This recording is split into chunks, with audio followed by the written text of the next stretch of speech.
আলাইকুম। রানা ট্রাভেলার বিটির পক্ষ থেকে সবাইকে জানাচ্ছি অনেক অনেক শুভেচ্ছা এবং স্বাগত। ধন্যবাদ করছি আমার ভিডিওটি দেখার জন্য।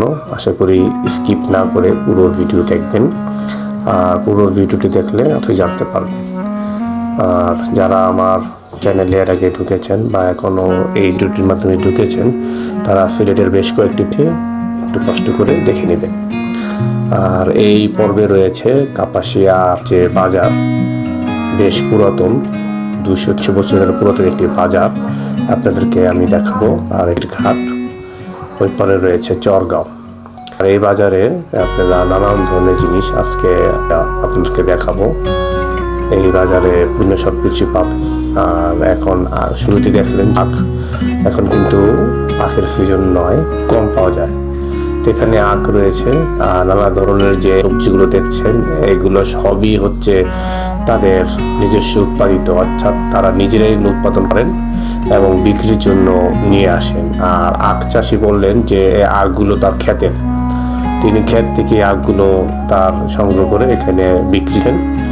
আলাপে সেই কথা তিনি জানালেন যে আর আখ তো একটু মানে চড়া আর কি, দ্বিগুণ দাম বলতে গেলে।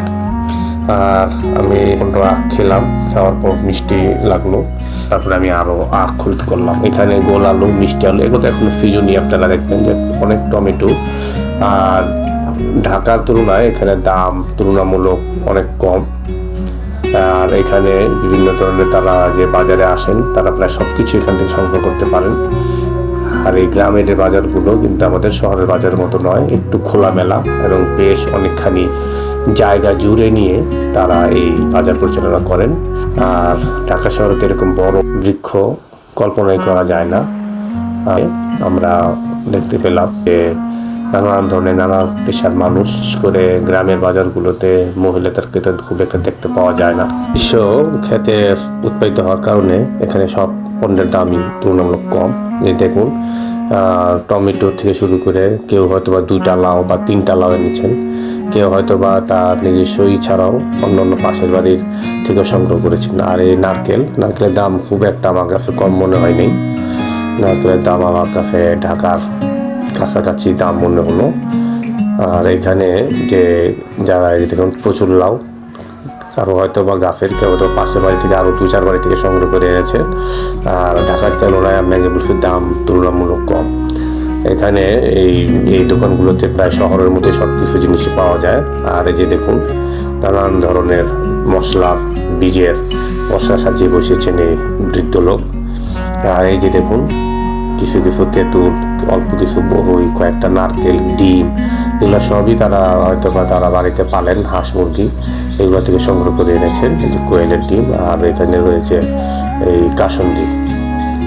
দেখুন অলস সময় পার করেছেন, কারণ ব্যস্ততার সময়টুকু আমি পার হয়ে আমি এই দুটা করেছি প্রায় দুপুরের দিকে। জুতা সেলাই করার জন্য এখানে জুতা মেরামতের কারিগর রয়েছেন। খোলা পোলার চাল যেমন রয়েছে, দোকানগুলোতে বিক্রি হচ্ছে আপনার প্যাকেটের চালও। আর এই দেখুন এই যে বড়ই, একবারে দেশি বড়ইগুলো।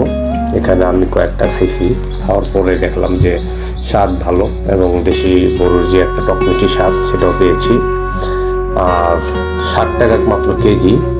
আর শহরে তো এই বড়ি 150 থেকে 200 টাকার আপনার এই টক বড়িটা এখন বিক্রি হইতেছে এই ঢাকায়।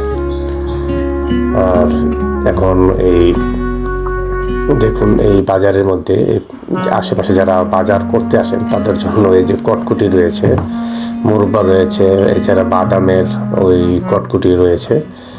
এই দেখুন আপনাদের এই নানা ধরনের যারা আসেন বাজারের ভিতরে, তারা যে শুধু বাজার করতে আসেন তা না, নানান ধরনের প্রয়োজনীয় জিনিস, বীজ থেকে শুরু করে সার, এছাড়া বিভিন্ন ধরনের যে পোলার চাল, শীতকাল যেহেতু এই যে গুড় রয়েছে, গুড় অনেকে কিনেন পিঠে খাওয়ার জন্য। অর্থাৎ একটা বাজারে বা হাটে যা যা দরকার, হাট তো এখন গ্রামের থেকে প্রায় উঠে গেছে। নিত্যদিন বাজার বসার কারণে হাটের এখন আর সেই আগের মতো সেই জৌলুস এখন আর নাই। আর এই বাজারটিতেও রয়েছে অন্যান্য বাজারগুলোর মধ্যে বেশ কয়েকটি মিষ্টির দোকান। নানান ধরনের তারা এই নাস্তা থেকে শুরু করে বিভিন্ন ধরনের এখানে আমিত্তি, জিলাপি, মিষ্টি, নানান ধরনের জিনিস এখানে রয়েছে। সোমবার ছিল আর হাট নাকি গতকাল শেষ হয়ে গেছে রবিবারে। অর্থাৎ গতকাল আসলে আমি হাটের আরও কিছু এক্সট্রা যদি কিছু থাকে সেটা আপনাদেরকে দেখাতে পারতাম। কাপাসিয়া এই বাজারে আমি আগে বলেছি যে নানা ধরনের জিনিস রয়েছে, এই নানা ধরনের কীটনাশক থেকে শুরু করে বাসন টাসন পরিষ্কার করার জন্য নানা ধরনের জিনিস রয়েছে এই বাজারটিতে। আর এই গাফটি আমি জিজ্ঞেস করলাম এলাকায় যারা মুরব্বী শ্রেণীর মানুষ, তারা বললো 200 থেকে 300 বছরের পুরাতন এই গাফ। তো কাপাসিয়া বাজারের ভিডিওটি আজ এ পর্যন্তই। আপনাদেরকে সবার কাছ থেকে ট্রাভেল আবির পক্ষ থেকে বিদায় নিচ্ছি। সবাই ভালো থাকবেন, সুস্থ থাকবেন এবং অবশ্যই লাইক, কমেন্ট এবং শেয়ার করবেন ট্রাভেলার ভিডিও। আর ভুল ত্রুটির জন্য মাফ চেয়ে নিচ্ছি। আল্লাহ হাফেজ।